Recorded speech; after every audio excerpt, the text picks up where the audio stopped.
The village in it with a map and a plan. No place too tiny for this determined man. Crossing the counties one by one, he'll see in every English corner a bit of history.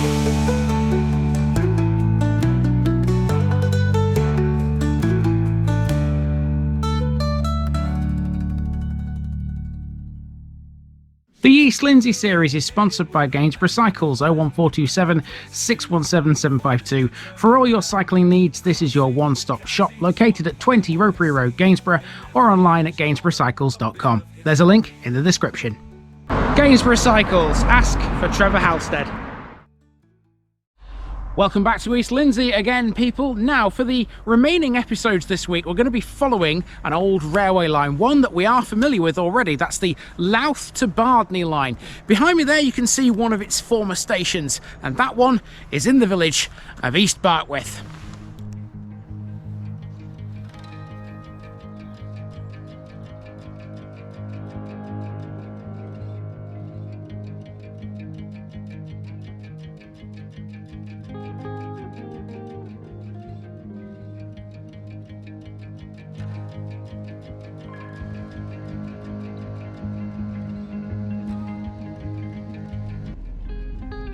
East Barkwith, East Boar enclosure. Next on the agenda in East Lindsey is the second of the two Barkwith twins. Yesterday we rather quickly scooted through the tiny village of West Barkwith, which is often overshadowed by its much larger neighbour.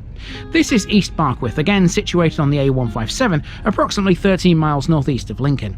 East Barkwith Parish includes the tiny hamlet of Panton to the south and the deserted medieval village of Hardwick. All three, along with West Barkwith, were listed in the Domesday Book. The main features in East Barkwith are its church, its former railway station and its old school, but there are plenty more. The church is dedicated to St Mary and it's a Grade 2 listed building dating from the early 12th century. Although it sports some later restorations, it's primarily made of the local greenstone, limestone and ironstone, commonplace in this part of Lincolnshire. The railway station opened in 1876 and closed in 1958. It was on the Louth to Bardney line, which we've met loads of times before, and we will again before the end of the week. As for the school, that closed in 1987, but its site is still important. In this episode, we'll also be talking about pubs in a fair chunk of detail. It's fair to say East Barkwith once had its fair share of drinking establishments. We'll also be touching on Panton a little more, filling in the gaps where it's been mentioned in previous episodes. So there's a lot to cover here. Let's get moving and see why this little community of East Barkwith on the A157 is well worth visiting. We start our walk around East Barkwith at the former railway station located to the southeast of the main village cluster. This was opened in 1874 by the Louth and Lincoln Railway on its line from Bardney to Louth. It closed to passengers in 1951 and to all traffic in 1958. As we know from previous videos, the line wasn't a particularly busy one. It was a branch line and mostly single track. East Barkwith station had only the one platform. Interestingly though, it also had a signal box which controlled a level crossing over the road to Panton, as well as a small goods yard serving a cattle dog. There was no loop at East Barkwith to allow trains to pass one another, but connections to the sidings allowed a train's engine to run around a few wagons. At the road entrance to the goods yard was a weighbridge and an office. The station building, architecturally, is the same style as the others on the line, built of brick with a number of string courses of a contrasting colour. The number and appearance of the string courses differed on each station. At East Barkwith, the general bricks were a lighter colour with darker string courses. The signal box was made of wood. The track was lifted in 1961 and the signal box was demolished. The station building became a private residence, but has generally retained its original appearance. The platform mostly remains, and a farm track uses the course of the railway to both sides of Panton Road. Okay, so we've driven up from the station and we are ready to walk around East Barkwith. Now, please do note, this one is very different to the two you've seen already this week. The first two, very, very tiny. This one's got a lot more meat on its bones, a lot more landmarks to have a look at. Let's go.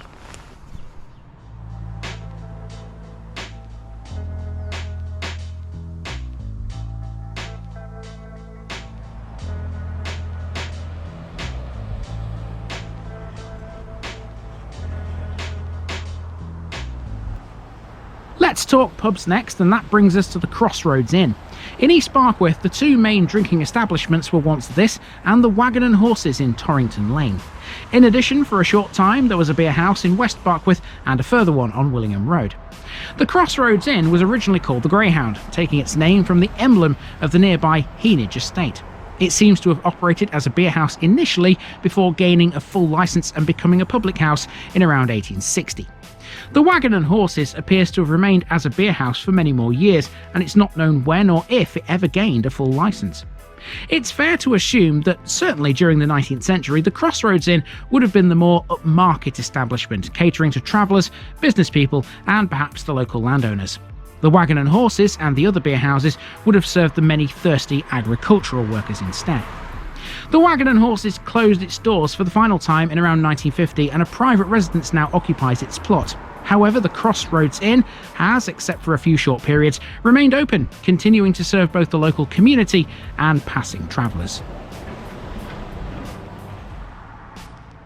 Next, we pass the post office. Over the years, East Barkwith has had a range of shops of different types, including a shoemaker, a candlestick maker, a butcher's, a draper, and the humble greengrocer. There was also a blacksmith shop which provided for the needs of the many horses in the area. It also served as an early petrol station too. In fact, there were 4 roadside suppliers of vehicle fuel in the Barkwiths, with 2 going on to provide vehicle repair and maintenance.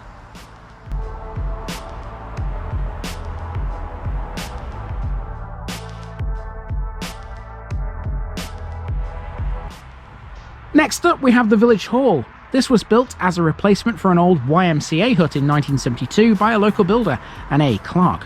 The hall is still in regular use today. One of the groups that use it often is the village band. That was established in 1898, with many of the company joining up to support the World War I effort. Also using it is the local WI, who've been going since the movement started and are still providing strong support for community events. The youth club, which includes the local football club, also used the building too. That was started back in the 1920s, and they won the first ever Rugby and District Shield in 1921. East Barkwith used to have a school, and this is where it was.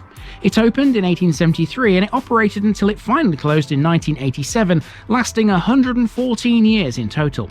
There may not be a school any longer, but the site of its playground remains an important part of East Barkwith today.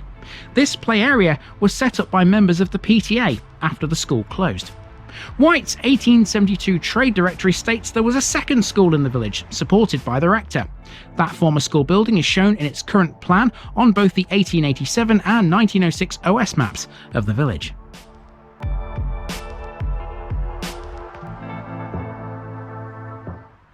Okay, decent start. We've walked along the main street, seen most of the main features. Not a complicated village this really, to be honest with you, because it's just a simple circle. What we're going to do now is head past the War Memorial, which you can probably just about see there, along this road, Torrington Lane, and sort of complete the circuit, if you like. So yeah, let's carry on. The War Memorial is next, and as usual this commemorates those from the village who were lost in the 2 world wars. Given that East Barkwith is strongly linked to West Barkwith and Panton, and those places are really small, this memorial is for the dead from those places too. The memorial is made of Portland stone in the shape of a cross mounted upon an octagonal plinth which is raised on a 3-step base. It's surrounded by an octagonal area of concrete, which is in turn surrounded by gravel, flower beds and a chain link fence. The names of the fallen are inscribed upon a plinth.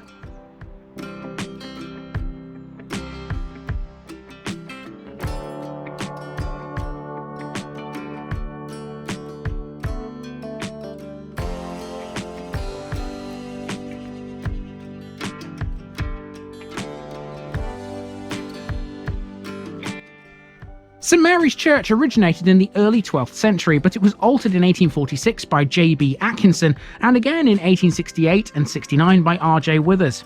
It has a perpendicular tower, a doorway with a porch and some 17th century bell openings. There's also an octagonal font, and the chancel was rebuilt in 1846.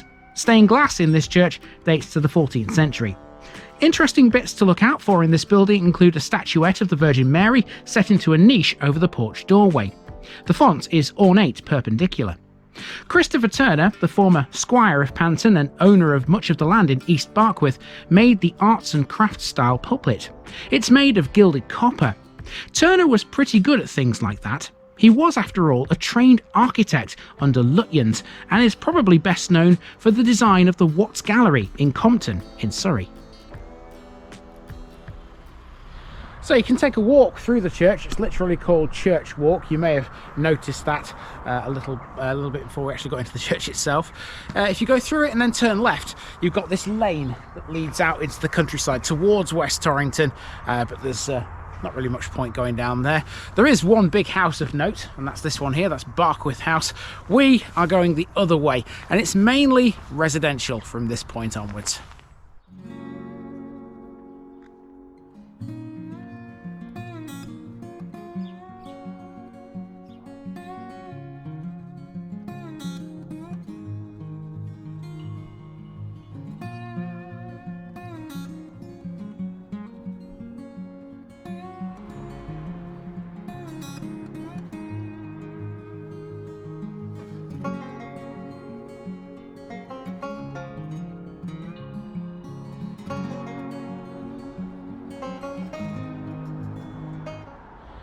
So at this point here, you can tell why the Crossroads Inn is called the Crossroads Inn. I'll just show you where all these roads go.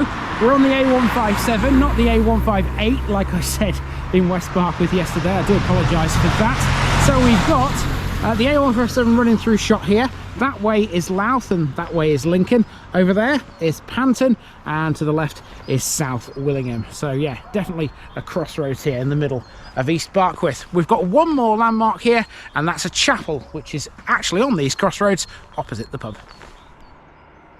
It's important to note that East Barkwith has had lots of chapels. Indeed, this here is the third Wesleyan Methodist chapel the village has had to its name. It was built in 1925 to replace a previous one that dated from 1860. The building is of red brick with a gabled roof, dentelated eaves and stone dressings. It was closed for worship in 1977 and has since been converted into a house. So we're back in the car after walking all the way around East Barkwith. Now, there is one part of this parish which we've not yet touched, and that would be Panton. Now, this is going to take up quite a lot of this video because there's loads to talk about with Panton Hall. Panton Hall was the grand house on a hill that belonged to the Turner family. It was built in 1720 by the Gase family originally, but was demolished in 1964, going the same way as many grand mansions did in the grim post-war period. Unfortunately, its owners at that time couldn't afford its upkeep. A handsome house made of white brick, it was situated on a finely wooded eminence and surrounded by beautifully undulating and park-like countryside. Joseph Gase, receiver of the land tax for Lindsey, had asked William Tolman to design the house. However, the death of Tolman in 1719 ended his association with Panton. Just how far he had got with his plans is uncertain, but a copy of the design is believed to have existed until the 1950s and is presumed lost or simply mislaid. It was left to Nicholas Hawksmoor to complete the task, but nobody knows exactly how much of Tolman's blueprint was followed. Hawksmoor was an able replacement though. He studied under John Vanbrugh, who had employed him at Castle Howard and Blenheim Palace. The completion of the house might have been the start of Gase's problems. It undoubtedly cost a lot of money, and through bad debt he would eventually lose control of his estate, including Panton Hall. In 1742, the house passed to Gase's son-in-law, Carr Brackenbury, who owned the house until his death. His trustees transferred ownership of the house to Sir Jacob Wolfe in 1767. He was the son of Baron Godfrey Wolfe of Moscow and was married to the only daughter of Edward Weston of Somersby Hall. That's the same Edward Weston who was the Secretary of State for Ireland. His intention may have been to make Panton Hall a family home, but history suggests he spent little time there and did little for its upkeep. By the end of his 6-year stay, the house was in a state of disrepair. That's when the Turner family stepped in, rescuing one of Lincolnshire's grandest properties. The family had built up their estates over generations and had added the manor of Panton in 1687. Their family seat was Stoke Rochford Hall near Grantham, where Edmund Turner lived until 1769, but this is understood to have burned down by the time of his death. The Turners had to invest significant amounts of money to make it grand enough to live in. By 1775, John Carr of York had been appointed to make alterations to the property, including the addition of side wings. In John Carr's reconstruction, there were 9 principal bedrooms on the ground floor, along with several spacious reception rooms. To save space, most of the servants' quarters were relocated to the basement. There has been much debate as to how much work John Carr carried out on the house. William Angus wrote in his Select View of Seats in 1787 that the house was late 18th century with no trace of any earlier work. Following Edmund Turner's death, he was succeeded by his son, another Edmund Turner. He was an MP for Midhurst and a keen traveller, often exploring France, Switzerland and Italy.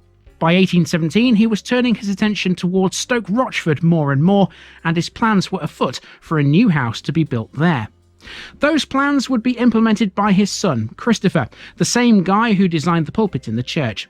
He preferred Stoke Rochford and built a new house there between 1841 and 45. Panton Hall was left to deteriorate. However, in 1847, newspapers were reporting a Mrs. Leake of the Sycamore in Louth had rented Panton Hall to use as a finishing school. The house was thoroughly repaired, and Mrs. Leake and her pupils moved in that April. The school lasted until October 1866, and the following year Panton Hall was back in the hands of the Turner family. Christopher Turner's son, yet another Edmund, was using the house as his home, while his father still preferred Stoke Rochford. The Turners would eventually sell to a man named George Keble, an ex-mayor of Peterborough, who had experience of buying country houses. The purpose of Keble's purchase remains a mystery. He clearly had no intentions of moving in because Lady Mary Turner was still in residence in 1918. At some point in either 1918 or 19, an order of monks moved into the hall. Not long after that, the ownership passed to Thomas Langham, a landowner and farmer well known in the Grantham district, with farms at Stroxton, Little Ponton and Welby. However, Langham was a tormented man who was always nervous and afraid he was going to be ill. In 1924, suffering from a bout of insomnia and internal pains and agonising over the closure of his Nottingham business, he committed suicide. However, the monks who'd remained in residence at Panton Hall throughout Langham's time were still there. They would turn the hall into a Franciscan monastery and a Roman Catholic school, and they remained until the 1930s before relocating to Kelham Hall near Newark, which we covered a while ago, you may recall. In 1935, Panton Hall was bought privately by Sir John Denton Marsden, the first Baronet of Louth. Most historians suggest Marsden bought Panton Hall from the Turner family in 1917 and rented the house and stables as a monastery and college. However, newspaper reports from 1935 suggest that's incorrect. Marsden had been associated with the fishing industry since 1901 and was the managing director of the prominent trawling firm Consolidated Fisheries Limited. He was also president of the Trawler Owners Federation. He eventually became High Sheriff of Lincolnshire in 1942. Marsden lived in part of the stables, but newspaper reports from the time suggest the house was regularly used for social events. During World War I, the house was used by the army, and by the time of Marsden's death in 1944, it was in poor condition. After the war, it stood empty. The Panton Hall estate was offered for sale in 1946, but that did not include the house. The Marsdens remained at Panton Hall until the early 1950s before moving to Thorpe Hall in Louth. That was to be the end of the house, in effect. Panton Hall crumbled away and one wing eventually fell down. In 1964, the house was demolished and the bricks were to be used elsewhere. However, such was the perilous state of the building, the bricks disintegrated when exposed to the weather. The only reminders today are the Grade II listed stables built by William Legg in 1777 and the former kitchen garden, which is now privately owned. With that covered, East Barkwith is in the books. Join me tomorrow when we'll be following the route of the railway line in a northeasterly direction. Next in the series, it's another tiny village on the Lincolnshire Wolds.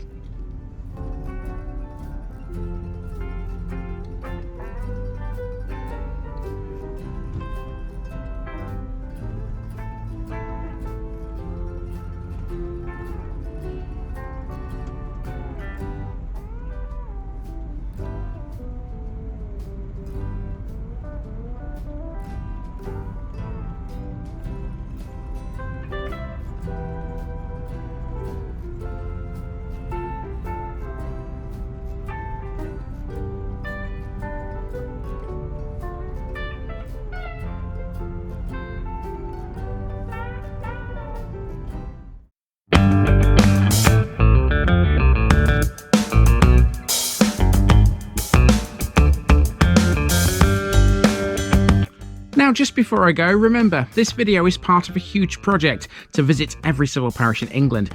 That's more than 10,000. These routes are pre-planned, and due to time constraints, I can't cover every detail or walk down every street. Please don't complain if this video missed something out. I pronounce names how I choose to. I am very aware that local dialect may vary, and I don't take kindly to criticism about this. You've been warned. It's impossible to know everything too. If this video was terrible, make your own. If you're a regular watcher of The Village Idiot, you're not the only one. If you've got a small business, why not use my videos to advertise it? Leave a comment below if you're interested. And finally, thanks for watching this episode, everybody. Give us a like and a subscribe if you've enjoyed this episode, and share it with your friends and relatives. It all helps to keep this mission going. Until next time, I've been Andy, also known as The Village Idiot, and I'm out.